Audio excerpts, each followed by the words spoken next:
Hey everyone, this is Philip Smith, National President and founder of the National African American Gun Association. I am in a great mood today because I get a chance to talk about NAAGA. A lot of people have questions, even though they might belong to the organization, and more importantly, the general public. I'm going to have a video that explains a little bit about the foundation of the organization. I won't be too long, but I think it's really important that I get a chance to speak our perspective to the larger public, and of course, our NAAGA members. The organization was started February 28th in 2015.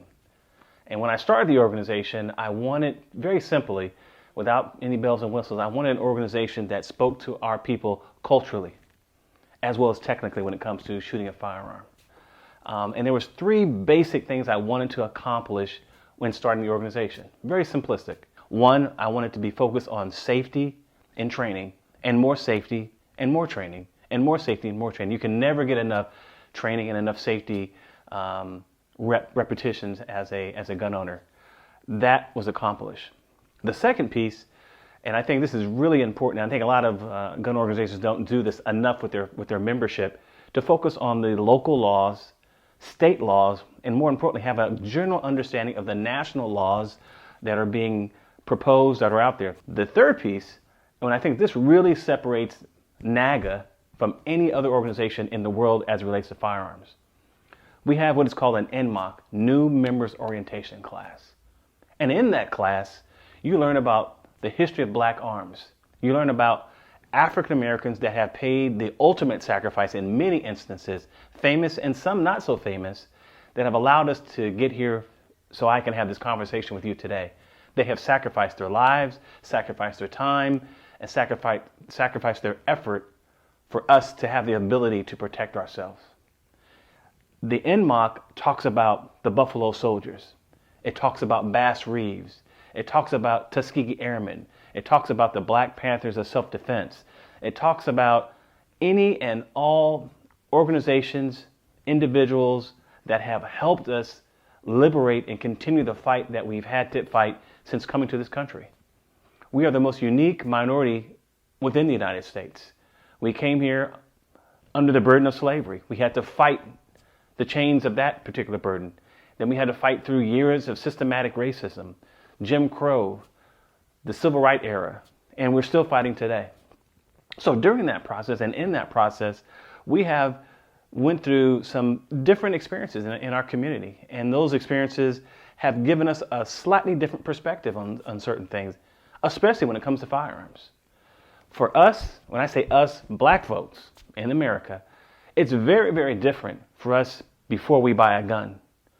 And it's extremely different after we buy a gun. That's just the reality. And I think I have the metrics to back up that statement. I don't think it's even debatable. The question becomes, what do we do about it? And what we did about it, we started an organization that speaks to our community when it comes to empowering themselves to learn how to shoot a gun, how to hold a gun, which gun is best for you, which caliber should you use, being introduced to black firearms instructors that can, in some cases, ease the cultural tension that you have sometimes walking in a room and you don't see anybody that looks like you. That's very, very important. And we address those issues at NAAGA. So we've been able to have a long success here of 6 years of being able to develop chapters. We have chapter presidents now. We have regional directors. We have a leadership team that has a strategic output of information and direction that we try to do on a daily basis, monthly and yearly. And we've been relatively successful. We have a long way to go, obviously, but we're starting to make some real traction on a national level. Now I want to say this. We are not here on any level, and I want to make sure this is crystal clear. I'm not here to get approval from anybody or any other organization. We are here to validate ourselves as black folks. We don't need somebody to say you have their approval. We don't need their approval. We can approve this ourselves. This is for us and by us. We're for the African American community unapologetically. Doesn't mean other folks from other ethnic groups, if they want to join, you are welcome to join in our process of learning how to defend ourselves, learning how to about guns, learning about our history as a people. You're welcome to join us. I will always say that. But the conversation will always be laser focused on African Americans and our experience and what we need when it comes to firearms. We're going to talk about the Trayvon Martins. We're going to talk about the Michael Browns. We're going to talk about the Philando Castillos. We're going to talk about those issues that no other organization wants to touch. Because you know why? Our people demand it. Our people need it. And they need it now. And we can't sugarcoat it at sometimes when our folks are just craving just for somebody or some organization to reach out to us and say, you know what? I feel your pain. I know what you need. And this is the way to do it. That's why NAAGA was built. I have the greatest job on the face of the planet. I will say that to my dying breath, because I wake up every day and I get a chance to serve African Americans in this country. There is no better job. And in serving them, I every day think about how can I better protect my community? How can I better protect black women? How can I better protect black boys and girls? How can I better protect black men? What's the process that we need to go through as a community, organized? What do we need to do that? Because this is a holistic strategy, folks. This is just not us building chapters and we all go out on Saturday and shoot and have a good old time with our AR-15s or our SIGs or our Glocks or our HKs, and we know we can show off, our latest gear and who's got the fancier gloves this week and who's got some nice boots. It's not about that. Is it a part of it? Yes, obviously. And we're proud to be able to do that. But the larger picture, we never forget this, is that we are here to help the African American community.